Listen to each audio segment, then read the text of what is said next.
Hello and welcome back everyone, we Weeb Online, and today I'm gonna start a new series, What If Kyubi made Naruto a godlike shinobi part 1.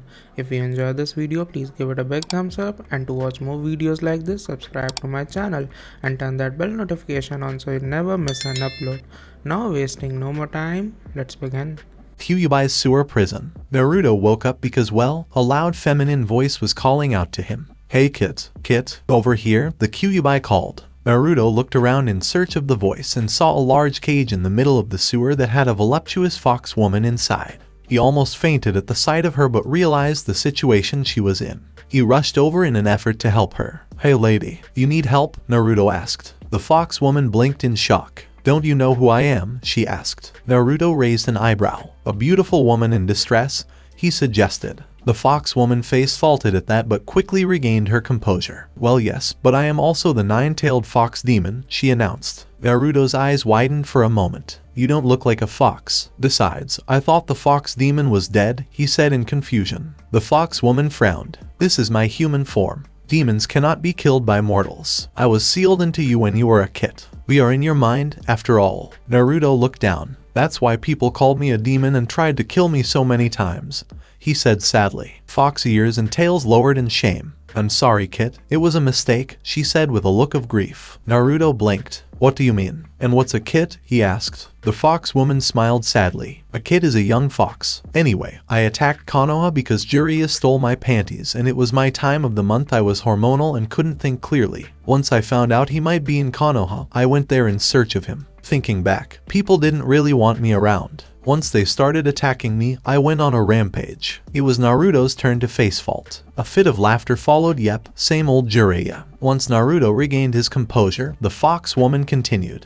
"I'm sorry for how it turned out and I'd like to try to make up for it. I'm going to give you a few things: unmatched regeneration, shapeshifting, genjutsu invincibility, and mastery, the demon fox summoning contract, and a sort of mind control. Be careful with that last one because your eyes will change color and people may catch on. It might not be a good idea to let others know you can control them," she advised. If you were to say that Naruto had a look of shock on his face, that would be an understatement. After a few moments, he was able to say something even if it was an obvious observation. "That's a lot." The fox woman nodded but said, "Yes, it should allow you to use a fox's cunning skills to its max potential. However, it's not enough." She suddenly began to yell. "I, the Kyubi, request an audience with the Death God, as only a high being may." The Death God appeared and asked, "What do you want, Kyubi?" She grinned a foxy grin and said, "You owe me and I'd like to cash in a few favors." The Death God looked thoughtful for a second but said, "Very well. What do you want?" The fox woman pointed to Naruto. "I am trying to pay him back for the trouble I have caused him.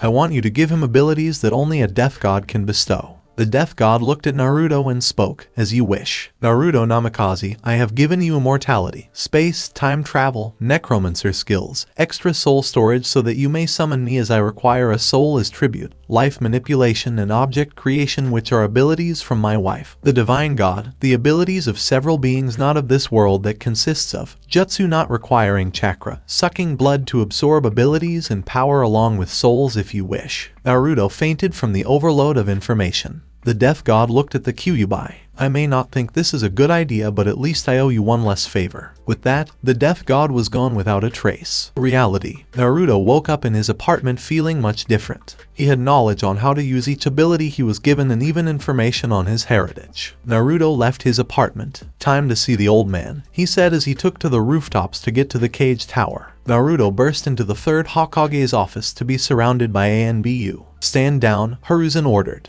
The ANBU backed off and went back into the shadows. The third sighed. "What can I do for you, Naruto?" Naruto sat down to address the issue. "I have very important news. Can you get Jiraiya here? It's a sensitive topic for only the two of you," Naruto said nervously. Hiruzen's eyes widened at the possibilities and called out, "ANBU, recall Jiraiya immediately." A few calls of, "As you wish, third Hokage," were heard as a few ANBU took off. They decided to wait for Jiraiya's arrival and a few hours later, there he was. "What's so important?" Jiraiya grumbled. Naruto spoke up. "Old man, dismiss the ANBU and seal the room. Wouldn't want sensitive information to be leaked." After that was taken care of, Naruto began to question Jiraiya. On the day of the Kyubi attack, Did you steal some woman's panties? The third Hokage and Jiraiya face faulted at the switch from seriousness to comedy. They began to worry what Naruto knew about the Kyubi. They were trying to keep it a secret, after all. Jiraiya frowned. Are you serious, Naruto? Naruto nodded. It's of more importance than you'd think. Jiraiya struck a dramatic thinking pose. I might have, but what does that have to do with anything?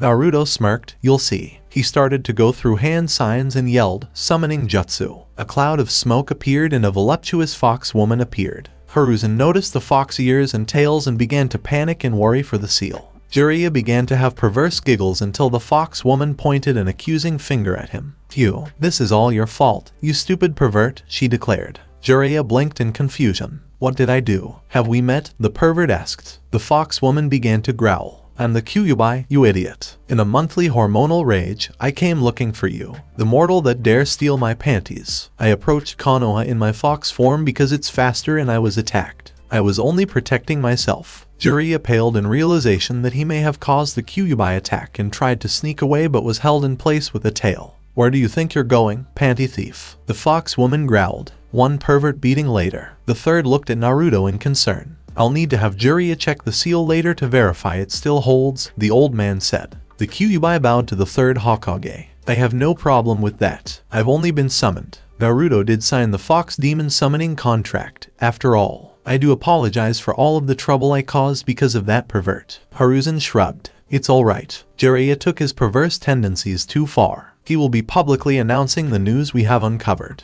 I don't think he will be praised for this. The fox woman crossed her arms. Serves him right. Entire village meeting. The fox woman stood next to Jiraiya and glared at him as the newfound truth behind the events of her attack were revealed to the public. Soon after, all of the women and quite a few men were glaring at Jiraiya as well. Everyone that noticed the fox ears and tails on the fox woman made the connection. Strangely, people were quick to accept that she wasn't evil and didn't really attack the village. Though, it was probably due to the circumstances behind everything. Nobody wanted to be a pervert supporter. The fox woman turned to the third Hokage. May I say something? He nodded and she turned to address the crowd. People of Konoha, while I do apologize for the misunderstanding, I will not be doing anything to make up for it. Judging the things you put Naruto through, an innocent child, you do not deserve compensation. Many people looked down in shame while others began to glare. One fat civilian raged. Who are you to judge us, demon? Let's kill it. A few others nodded in agreement. The third saw that things might get out of control, so he tried to figure out a way to defuse the situation. To everyone's shock, Naruto appeared out of a space-time rift and spoke. I, Naruto Namikaze, placed the Kyubi under the protection of the Namikaze clan. A few eyes widened, a moment of silence, then that's right, an uproar. Shouts of, how dare you defile our fourth Hokage's name? And, let's kill them both. Luckily, Hiruzen finally thought of something. Since Naruto must have found out his inheritance somehow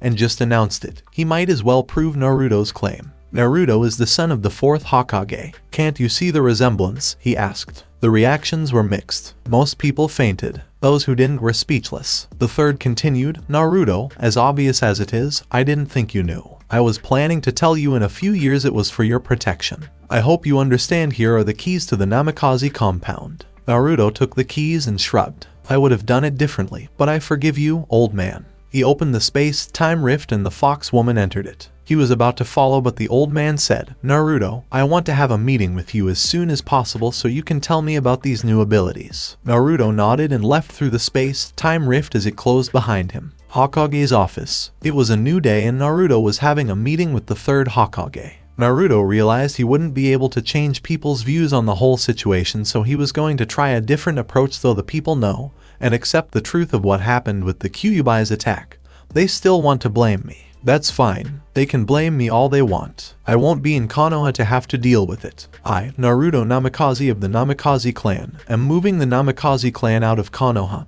he said, sealing the deal. The old man's eyes widened. I know the people of Konoha have made some mistakes, but can't we talk about this? He asked. Naruto frowned. There is no need. The Namikaze clan is no longer a clan of Konoha. Goodbye, old man. He opened a space-time rift and went through it, but was interrupted part of the way in. Can you at least tell me where you're going? Hiruzen asked. Naruto remained impassive but said, it's none of your concern, and was gone without a trace. A rift in space-time appeared in the middle of Orochimaru's lair, and Naruto stepped out. The rift disappeared. Naruto looked around and noticed that he was surrounded. Hey Orochimaru, that's no way to treat a guest, he pouted. A voice from the shadows spoke, you're right. I should kill you. Naruto frowned. You're no fun. I only came here to make you an offer that would benefit us both. The voice spoke again, there is nothing you can offer me, but I guess I'll humor you before you die. Naruto shrugged. As much as it pains me to say so, we do have one thing in common. We are both interested in discovering all the jutsu in the world. I can extend your life and you wouldn't have to worry about aging. In exchange, I want scrolls for any jutsu you develop. You have the resources, it shouldn't be too much of a problem. The snake finally decided to show himself and stepped out of the shadows. Can you back up this claim? What proof do you have that you can do as you say? Naruto struck a thinking pose. You're aware of my Jinchuriki status. Let me fill you in on a few things that I'm sure you don't know. The Kyubi is a female with a human form. She attacked Konoha because Jiraiya stole her panties and it was her time of the month, so she kinda went berserk. To pay me back for the trouble, she gave me abilities, and so did the death god since he owed her a favor. I'm essentially a god now. He drew a kunai and began slashing at himself for every wound to heal instantly. For added effect, Naruto's hand began to glow silver as he began to use his creation ability to create Itachi Uchiha. The Itachi replica asked, how can I serve you, master? Naruto opened a space-time rift and gestured at it. Go through there. I'll tell you if I need anything. In a monotonous voice, the Itachi replica said, yes master, and left with the space-time rift closing behind him. Orochimaru blinked in shock at the information in the display. Naruto decided to clarify a few things. That is not the real Itachi Uchiha, though just as powerful if not more. Orochimaru's eyes widened in realization. You could get me the Sharingan. Naruto shrugged. You're right, I could. Though for now, you'll have to settle with 6 years of extended life without aging. That's 2 body swaps you won't need to make. If you can develop some new jutsu within that time, then we'll talk about what else I will give you. Are there any resources you would need for this project, should you accept? Orochimaru grinned evilly. I would need several hundred test subjects. Naruto looked impassive. I will create them. Since they won't have a mind of their own, they will do as you say without question. They do not feel pain and will answer your questions to the best of their ability. You could call them the perfect research subjects. Do you accept? Orochimaru nodded. Indeed, a pleasure working with you. Naruto went past the guards that had him surrounded and walked up to Orochimaru and put his hand on his shoulder. A white light suddenly radiated around Naruto's hand but was gone just as quickly. He removed his hand from Orochimaru's shoulder and this time both his hands turned silver. Soon, a few hundred identical people were created and an echo of "How may we serve you, master?" was heard.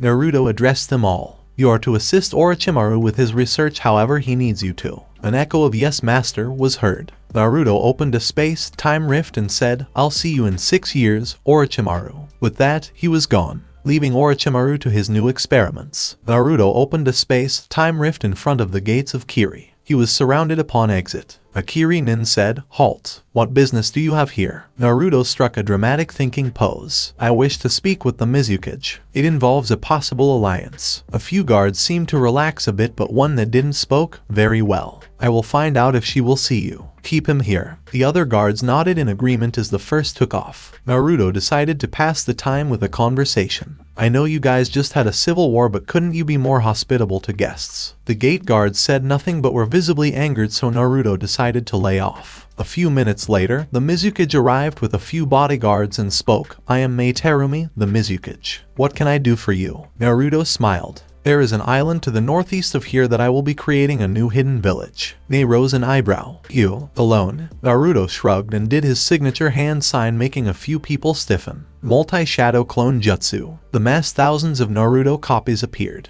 Looks like I have enough help, he said as the clones dispelled. Everyone was in awe. Naruto wasn't tired in the slightest. He shrugged once again and continued. I am immortal and essentially a god. I have explained this enough times already and I am tired of repeating myself, but anything for a woman as beautiful as you, May. A few of the bodyguards wondered if she would melt him. The Mizukage turned a light shade of pink. No one in her village saw her as a woman anymore. Sure, she melted a pervert once or twice, but it was justified. She was broken out of her thoughts when Naruto asked, Have you heard of Jiraiya of the Sennin and his perverted reputation? May rose an eyebrow. Who hasn't? Naruto continued his questioning. Have you heard of the Kyubi's attack on Konoha? May nodded. I have. With that confirmation, Naruto began to laugh lightly. Jiraiya was actually the one that caused the attack. He stole the Kyubi's panties from her human form and she was looking for him so she could give that stupid pervert a beating. Everyone face-faulted but quickly regained their composure and Mei asked, "The Kyubi is a female." Naruto smiled. "See for yourself. I am her Jinchuriki after all." With a yell of summoning jutsu, a fox woman appeared. She saw Naruto and asked, "Naruto, what can I do for you?" Naruto looked at the fox woman. "Show them your fox form," he said. "Whatever you want," the Kyubi said as she turned into a giant fox. The Kirinin stiffened at the transformation, so Naruto decided to put them at ease. "You're dismissed," he said. One large cloud of smoke later, the fox was gone.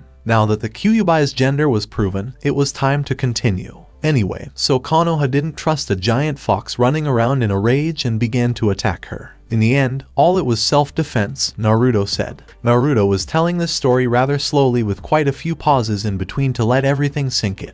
"So, a while back I made contact with the Kyubi and she explained everything, and in an attempt to make things right for how I was treated, she granted me a few abilities. She even called in some favors with other high beings and had them do the same. It may be hard to believe, but she is actually a good demon," he said. After another short pause, Naruto continued. "I want you to put chakra restraints on me to the point where I won't be able to use chakra. I'm going to show you my power," he announced. A few nin looked at Mizukage for orders and she nodded at them. Chakra restraints were put on Naruto, and he didn't seem to mind in the slightest. Naruto looked at Mei. "I will start by using shadow clones without chakra, then necromancy. In fact, that is probably how I am going to start my new hidden village. With revive powerful ninja, multi-shadow clone jutsu." People looked at Naruto like he was crazy until the area was filled with the same amount of clones as before. The looks of Naruto being insane turned to looks of disbelief and shouts of release from the people who thought it could be a genjutsu. Naruto began to think for a minute and said, "I know just the person to bring to life. Death God, I request your presence." Eyes widened as the Death God appeared.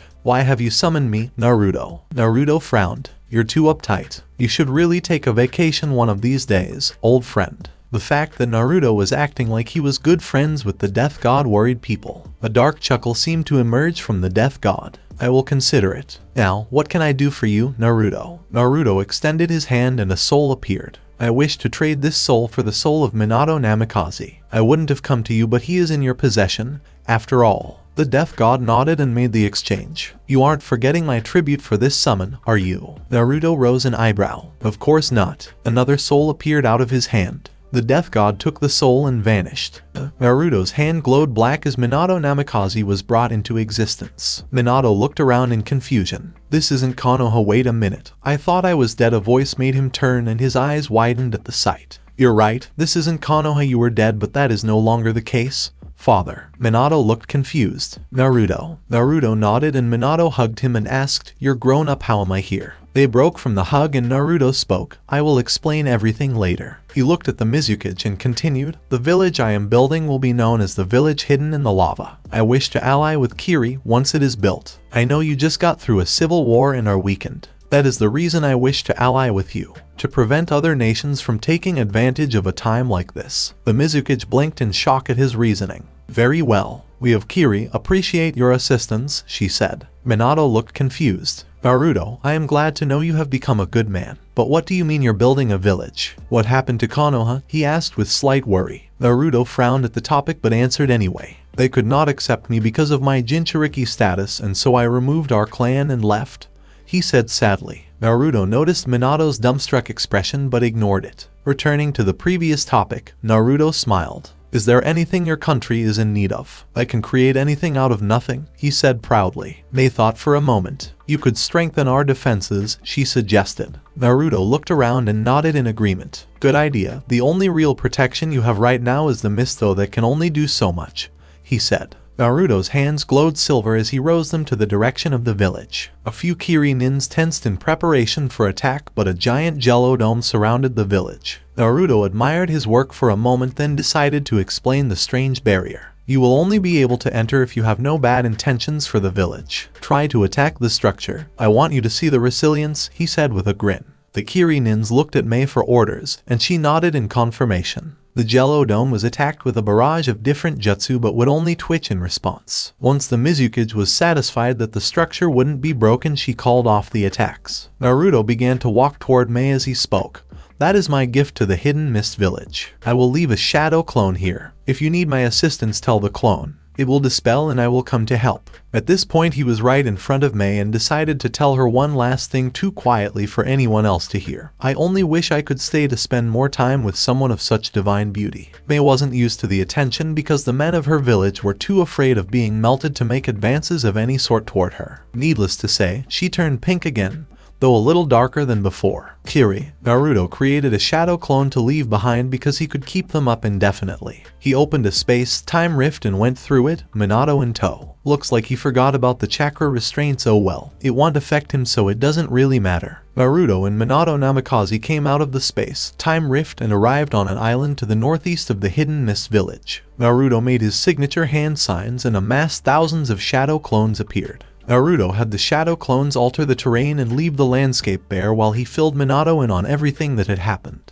I don't expect you to fight against Konoha, Dad. They just don't deserve to have us among their ranks. Will you stay here with me? Naruto asked in slight worry. Minato rose an eyebrow. Of course I will. Why wouldn't I stay with my son? I made a stupid mistake before thinking the Kyubi was at fault. I was given a second chance at life and I'm going to take it, he declared. Naruto was happy for the first time in his life. He might have a chance at having a family, after all. Then he remembered something had been missing and asked, Dad, what happened to Mom? Minato smiled sadly at the memory and said, she died in childbirth. Naruto frowned at the thought but realized that problem could be fixed. Suddenly, his hand glowed black and Kushina Uzumaki appeared. She looked around in confusion and began to call out, Naruto, where's my baby? She was pulled out of her terror when a voice replied, all grown up, Mom. Kushina turned quickly and her eyes widened at the sight. Kushina finally found herself able to speak and started yelling. Minato, why the hell did you age our son? Now he doesn't get to have a childhood. What the hell were you thinking? She raged. Naruto face faulted and Minato began to stammer. Once Naruto regained his composure, he began to explain everything to his mom as well. During the time it took for the reunion and explanations, the shadow clones had cleared most of the trees on the island and some were beginning to dig. After the explanation, Kushina's only reaction was to punch Minato in the back of the head and call him an idiot. Naruto smiled at their antics. He realized he might actually get to find out what having a family is really like. Naruto was pulled out of thought when Minato asked, who else are you going to ask to join your village? Naruto wasn't really sure so he decided to get another opinion or two. Anyone either of you have in mind? He asked. Minato looked thoughtful for a moment but said, the White Fang and my old student Kakashi. Naruto's hand glowed black as he brought Kakashi's father Sakumo, the White Fang, to life. Sakumo looked around in confusion. Is this the afterlife? Thousands of Minato figures digging me a deeper grave, he wondered. Sakumo jumped at a voice when Naruto decided to enlighten him.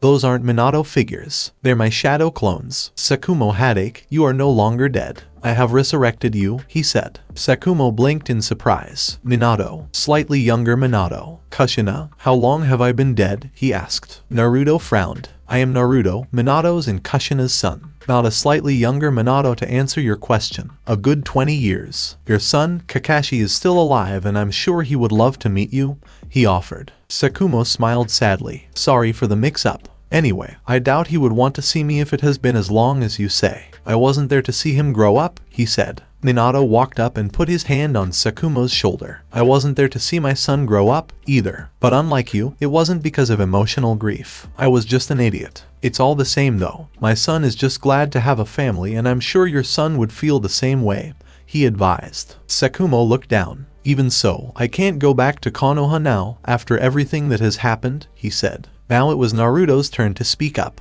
We are starting a new hidden village. You are welcome to join. I will see if I can get Kakashi to join as well. We aren't opposing Konoha so you won't have to worry about fighting them. The people of Konoha have lost the will of fire. They tortured me growing up because they thought I was the Kyubi that my father sealed within me as a child, he said sadly. Sakumo was speechless. Konoha had hated him because he failed a mission so he could save his teammate. If they were willing to do things like that to Naruto, how far had Konoha fallen? Reaching a decision, Sakumo spoke, I will join the new hidden village but I need to know something. Has Kakashi become like them? Naruto shook his head. No, in fact, Kakashi is one of the few people left that have not turned out that way. Even if he is a little lazy, he laughed. Sakumo smiled. Alright then, will you take me to him? He asked. Naruto nodded. I will. Though, it would be best for him to come part of the way. If I bring you right into Konoha, they may insist you stay, even against your will. Sakumo shrugged. Okay, he said dismissively. At that point the shadow clones had completely removed all plant life and objects previously in the way, and all attention was devoted to the process of digging up the land. Naruto's hand glowed silver as he created a small shack. He looked at his parents and gestured to the shack. Mother, father, we will be gone for a while so you can stay in there. Don't forget a silence jutsu. I'd rather not eventually have those memories from the shadow clones. Minato and Kushina turned red at the implications, too embarrassed to speak. Naruto left the clones to continue the work. For the sake for exercise, the group of two set off to Konoha on foot, though the water part could be noted as troublesome. A few days later, Naruto approached the gates of Konoha. Izumo and Kotsu were on guard duty. Kotsu smiled sadly when he saw Naruto. For what it's worth, I'm sorry about everything that happened. Now I have to ask you what your business is in Konoha, as protocol says. Naruto shrugged. I understand. I am here to request an audience with Kakashi Hadake, he said. Kotsu nodded. I will see what I can do. Izumo, stay here, he ordered. With a nod from his partner, Kotsu walked into the village in search of the copy nin. Kakashi was lazily reading his orange book under a tree when he was interrupted by Kotsu's arrival. Kakashi Hadake, your presence is requested by Naruto Namikaze at the village gates. Kakashi blinked his one visible eye in surprise. He stood up, put his book away and took off, Kotsu in tow. Once they reached the gates, Kakashi looked at Naruto. This is a nice surprise, I've been worried about you. Ready to come back? He asked. Naruto frowned. It's just like you to ask something like that. Actually, I've come to show you something important. 1 mile up ahead. Will you go? At first, the only response he got was the famous eye smile. A moment later Kakashi spoke. Sure. For old time's sake. Izumo tried to object. Kakashi, are you sure that's a good idea? He asked. Kakashi rose an eyebrow. Well, it's not a bad idea. As sad as it is, I was one of the few people that didn't hold a needless grudge against Naruto. He won't attack me or anything, he said confidently. Izumo sighed but said nothing as Naruto and Kakashi walked off. Curiosity getting the better of him, Kakashi asked, what are you going to show me? Naruto smiled but said nothing. Kakashi saw that Naruto wanted to keep things a surprise and hung his head. Oh come on, Naruto, at least tell me something, he pleaded. Naruto suddenly stopped walking and his eyes narrowed. Kakashi noticed the change and asked, something wrong, Naruto? Naruto crossed his arms. We're being followed, you don't seem surprised, Kakashi. Were you trying to set me up? He asked. Kakashi lowered his head once more. I wasn't trying to set you up, it's only protocol that we're watched, he said in slight shame. Naruto gave out a deep sigh. Come out, he requested. 2 ANBU members came out of hiding but said nothing. Naruto shook his head in disappointment. Kakashi, the plan was to bring you to your father. I resurrected him. I guess we get to have 2 unwanted witnesses. Come out, Sakumo, Naruto commanded. Kakashi's cyclops eye widened as his father appeared. Sorry I'm late, Sakumo said sadly. The ANBU figured it might be a genjutsu, so there were a few shouts of release. Kakashi didn't even bother. He just looked really sad. I thought I taught you better than that. You shouldn't play such cruel tricks on people, he said. Naruto lowered his head. The only thing you taught me was morals, so I'm hurt you think I would do something like that, he said in disappointment. At that point, Sakumo spoke up. It really is me, Kakashi. You've grown up to be a fine man, I regret not being there to see it. Kakashi looked even more sad, but in an attempt to be professional he regained his composure and said, if it really is you, what did you get me for my 8th birthday? He questioned. Sakumo smiled at the memory. My old Tanto, it was to encourage you to achieve great things, he said. Kakashi's one visible eye widened. No way, he drawled. Sakumo walked up to Kakashi and put a hand on his shoulder. Konoha has lost the will of fire. I have joined Naruto's new village. We do not oppose Konoha, so if you were to join, you wouldn't have to fight your home village. I want us to be a family again, Kakashi. I need to make up for your childhood, but I can't return to Konoha. Will you come with us? He pleaded. The ANBU didn't give Kakashi a chance to answer as one spoke up. Sakumo Hadake, as a Konoha nin, you are to return to the leaf at once. Same for you, Kakashi. Sakumo was visibly angered at being ordered around. I am not a Konoha nin. I died and was removed from the roster. It would be perfectly legal for Kakashi to resign from the Konoha ninja force and move elsewhere. It is his decision, he growled. The same ANBU that ordered them around continued, it is up to the Hokage, he said as he turned to his partner. Call for the Hokage. Immediately, he ordered. The other ANBU nodded. Right, he said as he took off. A few minutes later the Hokage along with a squad of NBU arrived. After a few yells of release from the ANBU, Naruto grinned. "Long time no see, old man," he said. Hiruzen's eyes widened as he took in the sight before him. The once dead Sakumo Hadake reunited with his son plus a person he really missed. Naruto broke Hiruzen out of thought. "I've got my own village now," he said proudly. Hiruzen blinked in disbelief. He wondered what had been going on lately. An ANBU member interrupted his thoughts. "Third Hokage, Sakumo Hadake refuses to return to the Leaf. He says that he is no longer a Konoha nin since he was removed from the roster. He even told Kakashi he could resign and go with them." Hiruzen frowned. "Sakumo is right. He isn't required to return. Kakashi is allowed to resign if he chooses as well," he said sadly. The third looked at Kakashi then continued. "Kakashi, I won't stop you from having a life from your family. It was the fault of the village that you weren't able to do so before. For that, I am truly sorry. So, what will it be?" he asked. Kakashi looked down. "I'm sorry, third Hokage, but I must resign. I will not oppose Konoha, but I am no longer a ninja of the Leaf," he declared. Hiruzen frowned but nodded. "Very well. Naruto, I wish you would come see me once in a while. I am an old man and won't live forever, you know." Naruto smiled in realization of what he could do about that. "I have something for you, old man," he said. The third rose an eyebrow and Naruto walked up to him only to be surrounded by ANBU. "Stand down," Hiruzen yelled. The ANBU backed off and Naruto put a hand on the third's shoulder. As his hand began to glow white, the ANBU tensed, but to their surprise, it wasn't an attack. Hiruzen's youth was returning. Naruto spoke as the transaction was in process. "You are one of the last true carriers of the Will of Fire. The youth will remain until you find a suitable successor. That way when you retire, Konoha will still have a worthy leader. The people of Konoha may not deserve this, but the village does. Take care, old man," Naruto said and opened a space-time rift. Naruto led Sakumo and Kakashi Hadake into the space-time rift, leaving a dumbstruck ANBU team and literally youthful Hiruzen. Lava Village. The group of three reappeared on the island that the new hidden village was being built. Kakashi took in the sight before him.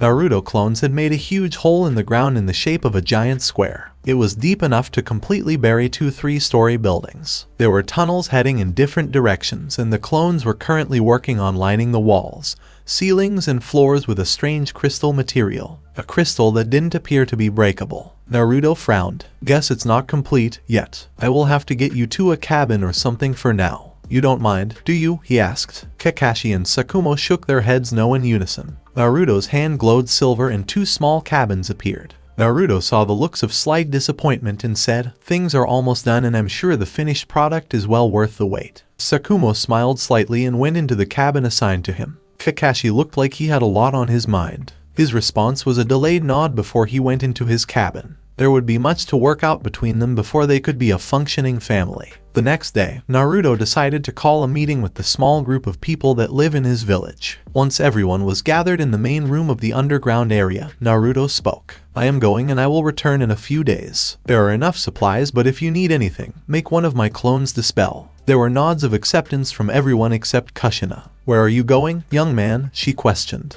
Naruto wondered what she was assuming but dismissed the idea. "That's a secret, but I will be fine," he said cryptically. Not giving an opportunity to argue, he left through a space-time rift as he began his search for a drunken gambler. Somewhere in Fire Country, two women were running from a casino after deciding not to pay for losing a gamble. The face that they were ninjas allowed them to easily outrun the security tailing them. Once they escaped, they sat down to rest. A few moments later, Naruto appeared in front of them out of what seemed like thin air. The two women took fighting stances and Naruto simply rose an eyebrow. "Wow, Tsunade, not the greeting I would have liked." Tsunade's eyes widened in shock. "Minato," she whispered. Naruto shook his head. "No, I'm his son, Naruto." A gasp was heard in response. Naruto waited a minute for the information to sink in, then continued. "I heard you like gambling, so I'd like to make a bet with you. If you can defeat me, I will pay back all of your debt for you. However, if I defeat you, you will resign from Konoha and join my village." Tsunade smirked. "A sucker was born every minute." "Deal. I'll have you know that I owe quite a bit of money." Naruto shrugged.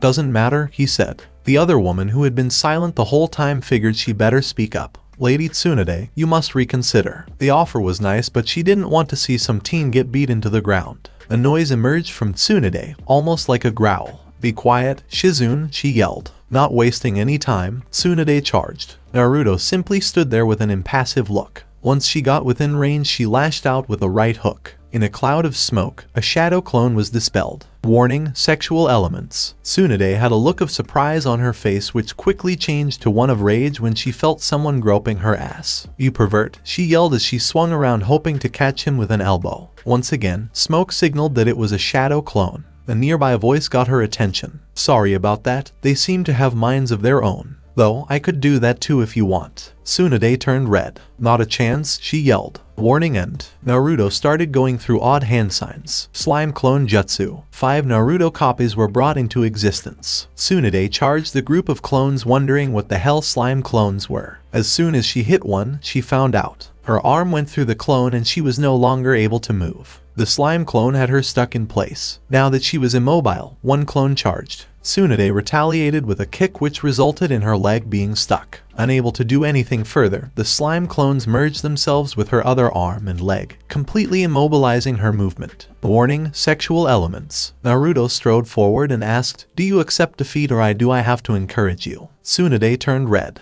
"This isn't the place for that," she said and looked away. Naruto rose an eyebrow in surprise. "So, another time and place and we'd go at it like rabbits." Tsunade was embarrassed. "I did have a thing for Minato and you look a lot like him," she said as she started turning more red. Shizune fainted and fell over. Naruto chuckled. "Well, you're lucky. I have much better stamina than he does." If it was possible, Tsunade began to stammer.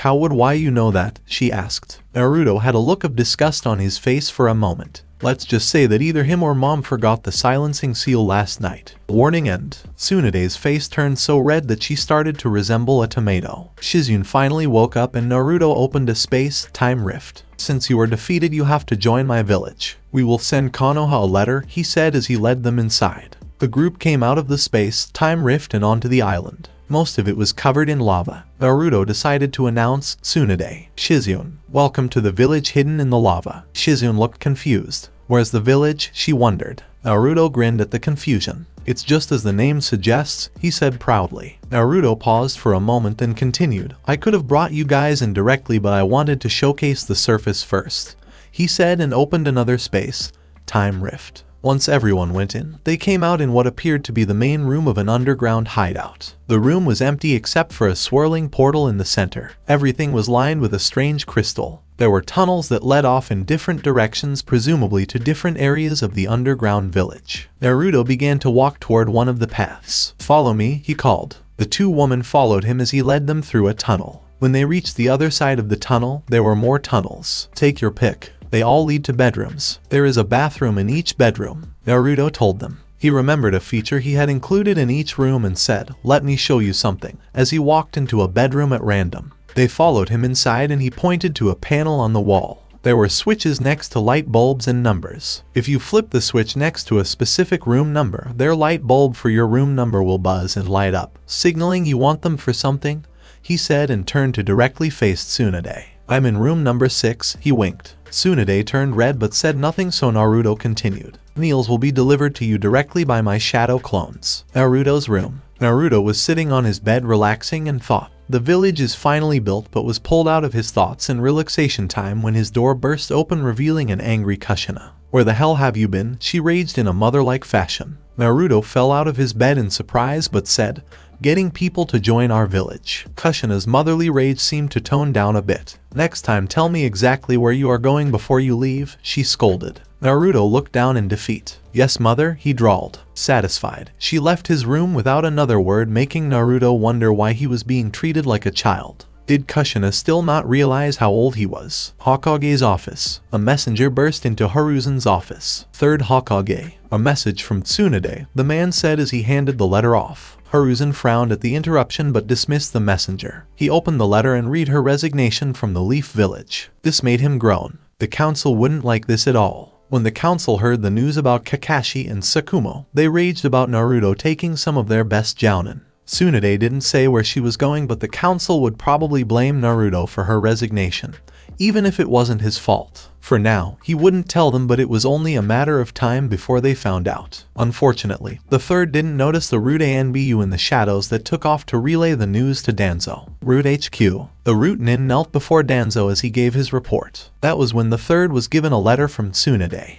He did not read it out loud, so I was not able to find out what the message was. Though, he did look upset, the Rutanen concluded. Danzo had a blank old person stare, the kind you see from people that are going senile. It's the demon boy. That is the only possibility because he is the cause of every problem this village has. Gather our forces. He is a threat to all of Konoha and has to be eliminated. Lava Village. Something had been bothering Naruto all day. He knew he was forgetting something, but nothing would come to mind. Finally, it hit him. He walked through the tunnels to Tsunade's room, which was number 9.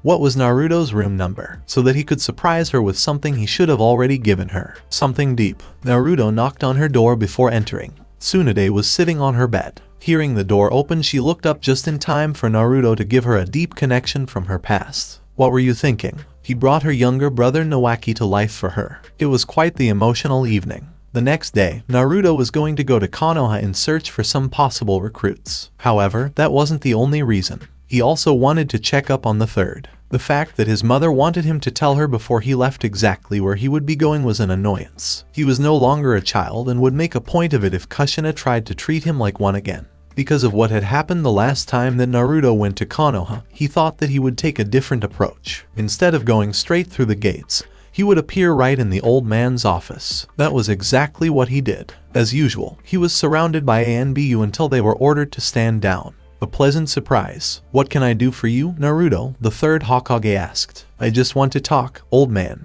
I don't see you that often, Naruto said sadly. Little did he know it was only a blood clone. Forest of Death. Naruto went through the Forest of Death in search of the one person in Konoha that may have an idea of what life was like for him when he lived there. A kunai went sailing towards him and he jumped out of the way. Not bad, brat. What are you doing in here? A voice called from somewhere in the trees. Naruto looked in a specific direction as if he could see whoever was out there with him. Looking for you, Anko, he said simply. Anko came out from hiding from the exact area he was looking toward. Oh, what would you want with me? She asked as she struck a seductive pose. Naruto looked her up and down before responding. A lot of things, he said, but shook his head as if trying to remove certain thoughts. Regaining his composure, he continued. I want to get you to join my new village. A village without judgmental people. One where people know what it's like to have hardships and are supportive of one another. I don't know if you know this, Anko, but I had a life very similar to yours, he finished. Anko looked deep in thought and remained that was for a few minutes. Finally, she answered.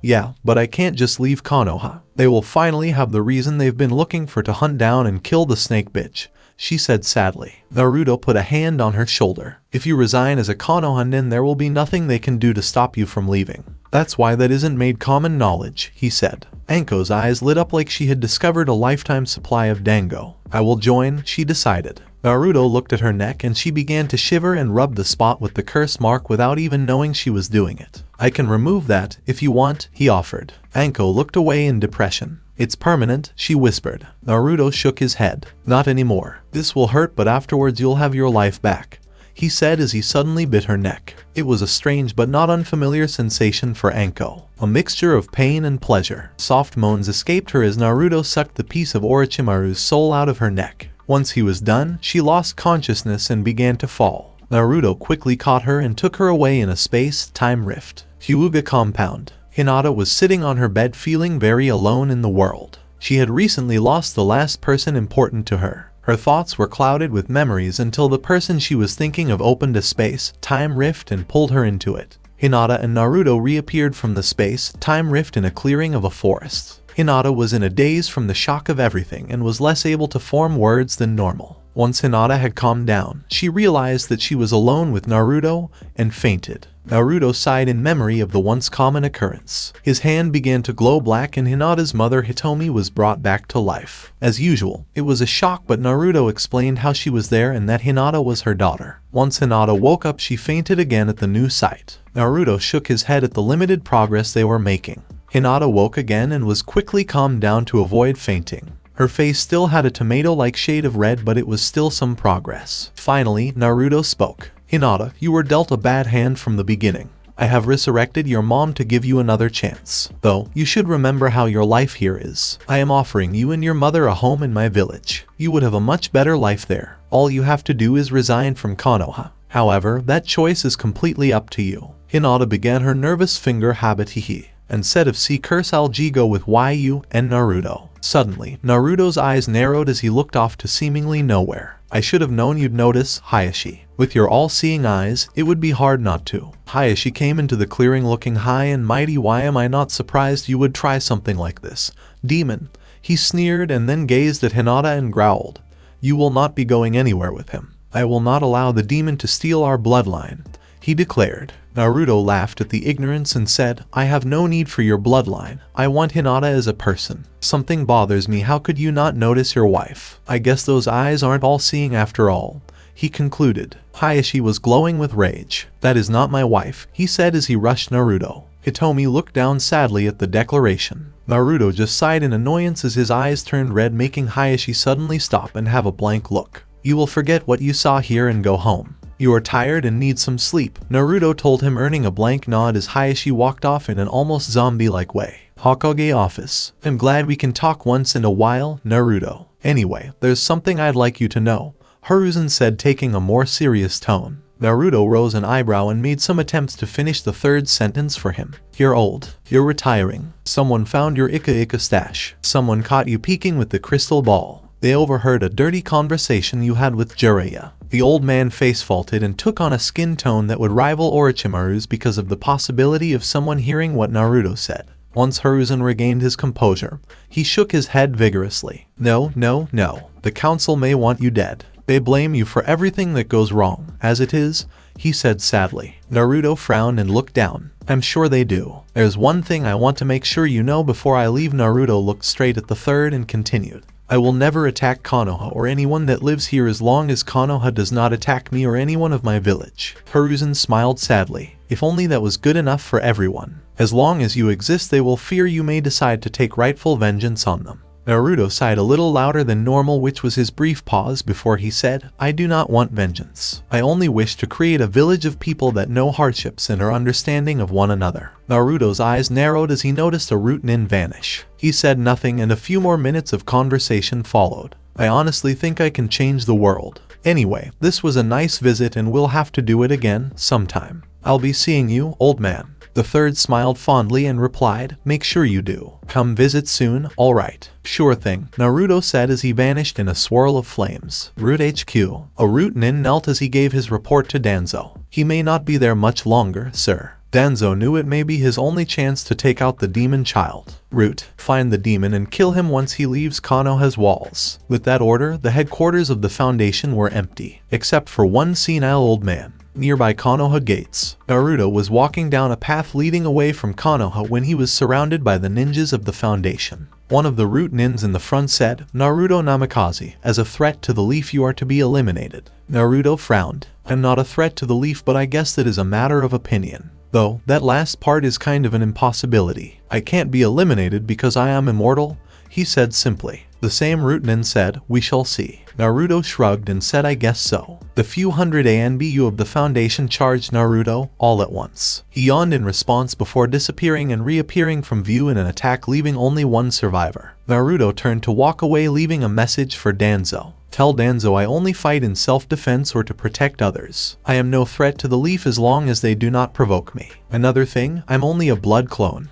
The real me is long gone. Make sure he knows that as well. The clone simply turned into a puddle of blood, not waiting for a response. Lava Village. It had been 2 weeks since the Naruto clones left the leaf with Anko, and Hinata and Hitomi. He had got a lot of things done in that time. Naruto had sent a blood clone out to look for possible recruits. The clone eventually found Yakumo Kurama, a child that was isolated from society because people were afraid of her genjutsu power. She was so skilled in genjutsu that she could make it completely real for the people caught in it. He even brought back a few ninjas that he felt deserved another chance at life. Obito and Rin, who were spending most of their time with Kakashi, Zabuza and Haku, who had apparently lied about her gender in Wave years back. Since Naruto was good friends with the Kazekage, he decided to pay him a visit to see if he could help the quest for finding people that were wronged. Because Orochimaru didn't invade Konoha and kill the last Kazekage, let's just blame Sasori for his death in this fic so that Gaara can be Kazekage. Flashback. Naruto opened a space-time rift straight into Gaara's office. Shockingly, he didn't have any bodyguards. Gaara looked up and smiled.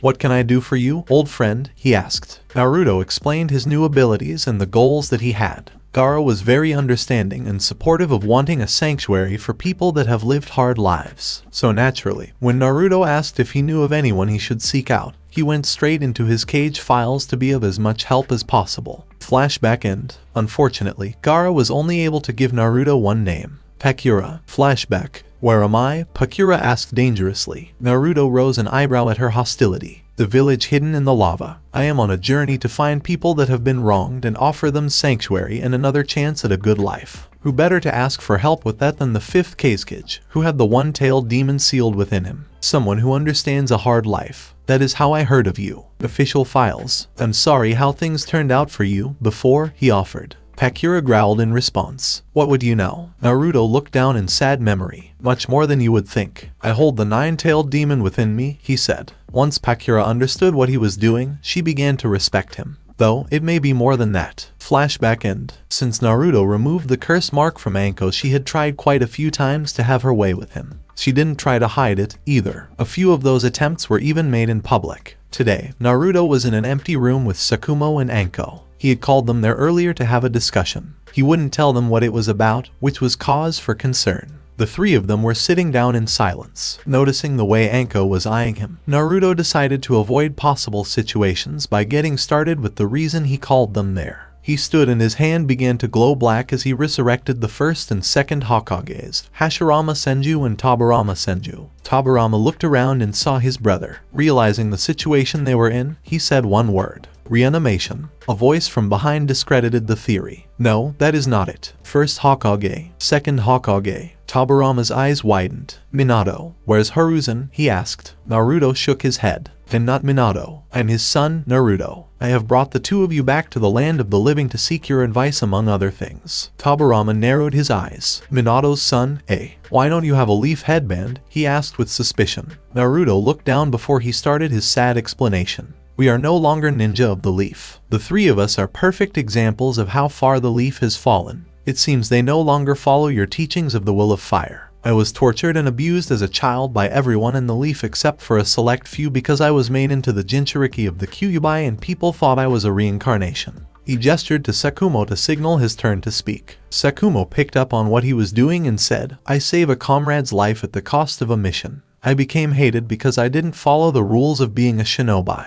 Everyone treated me so horribly and I committed suicide when I couldn't deal with it anymore, he finished. Naruto gestured to Anko and she spoke, as a child. I was taught under the biggest traitor the leaf has ever known. He took me with him when he fled Konoha. I wasn't like him so I left and eventually made it back to the leaf and everyone treated me like I was a traitor as well, she said sadly. The two Kage's eyes were wide with shock. In fact, they were quite speechless. Naruto decided it was time to break the silence and said, what you see here is an underground village of people that know hardships and can relate to one another. He walked over to the two Kages and put a hand on the first Hokage's shoulder. The hand on the shoulder began to glow white and his other hand started glowing silver. Eyes narrowed but nothing was said. The mixture of Naruto's life and creation abilities to make perfect copies. Not clones, but in order to avoid giving info on his abilities, he want correct assumptions. Finally, a perfect copy of the first Hokage appeared. Naruto walked over and did the same thing with the second Hokage. Tobirama shook his head in disbelief. Just who are you, really? Naruto rose an eyebrow at the question but said, the one who will bring peace and understanding to the world. First Hokage, second Hokage. I wish to know your opinions of Konoha, the village you created.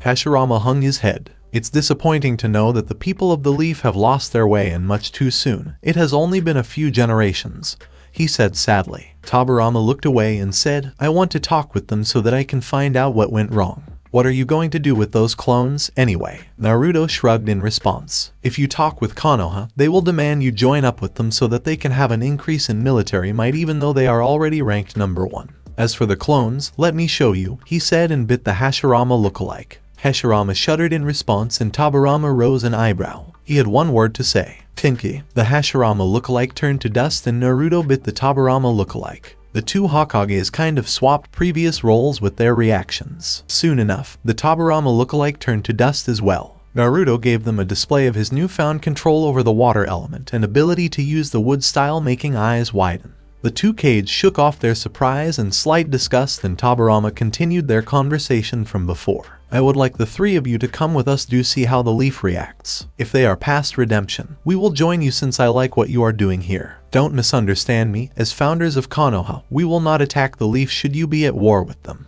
Naruto nodded. That is understandable. Just so you don't misunderstand me, I wouldn't expect you or anyone else here to fight against their home village. Let us get going, he suggested. Naruto opened a space-time rift and went inside, followed by Sakumo, Anko, Hashirama, and Tabarama. They came out a mile north of Konoha and began to walk the rest of the way. Hokage office. The third Hokage could do his paperwork much faster now that he had his youth back. He was almost done for the day when a censor nin burst in, the sudden breeze knocking over the paperwork stack. Hiruzen growled at his misfortune but asked for a report. The censor nin was out of breath. After a moment, he was able to speak. Third Hokage. 2 immensely powerful chakra signatures are approaching along with 2 high jounin. The third's eyes widened at the information. 2 immensely powerful chakra signatures. Quickly developing a plan, he dismissed the censor nin and called, ANBU. Gather all of our jounin and every member of the ANBU at the gates. We may have a dangerous situation. The ANBU nodded in agreement, and with a shout of yes, third Hokage, they were gone. Konoha gates. The ANBU and jounin of the Leaf Village stood by the third Hokage in wait for the small approaching group.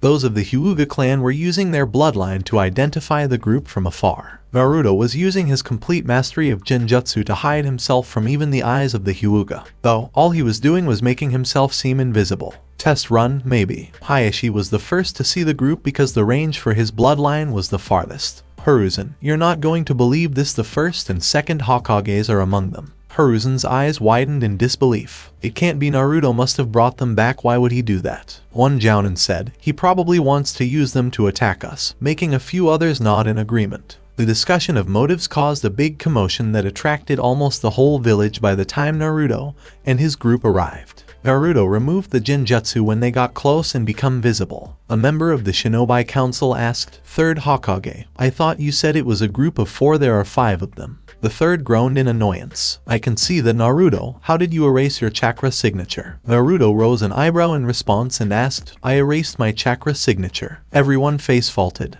It would be just like Naruto to do something impossible on accident. Naruto struck a thinking pose as if trying to figure things out. Once everyone regained their composure, Naruto had a look of realization. Must be these chakra restraints that I forgot to take off. I don't even use chakra for jutsu anymore, so I kinda forgot I was wearing them. Many gasps were heard at the declaration. Naruto took the chakra restraints off, and the crowd was flooded with a sudden release of chakra, making everyone but the strongest jounin and ANBU topple over from the stress. Noticing the problem he caused, Naruto quickly apologized and put the restraints back on. Hamura and Koharu snuck away from the crowd with the new information. They appeared to be headed in the direction of the old route HQ. A jounin spoke up, we still don't know why he brought the first 2 Kage here. Hiruzen decided to clear Naruto's motives up, so he asked, Naruto, why have you brought them? Not that I'm not glad to see any of you, he clarified. Naruto wasn't the one to respond. Tabarama spoke up, I want to know what the village as a whole thinks of the 3 behind myself and my brother. A Haruno on the civilian council decided to enlighten him. The one with the whisker marks is the Kyubi. We don't care why it attacked because the fact remains that it did. The one with white hair has no regard for the rules of a shinobi.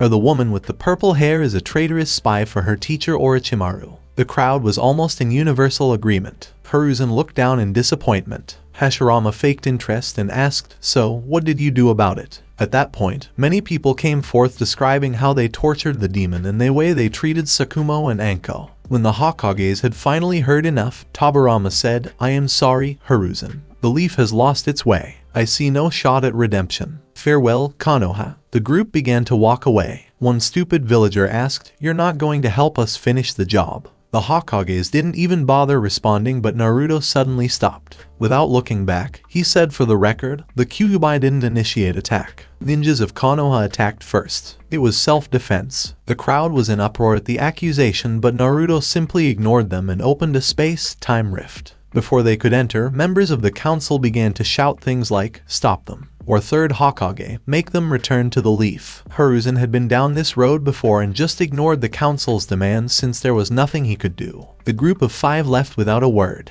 After a few minutes of rambling from the villagers, the crowd broke off to continue their daily lives. So this was it for today. I will continue this story in next part. Till then, we weeb offline.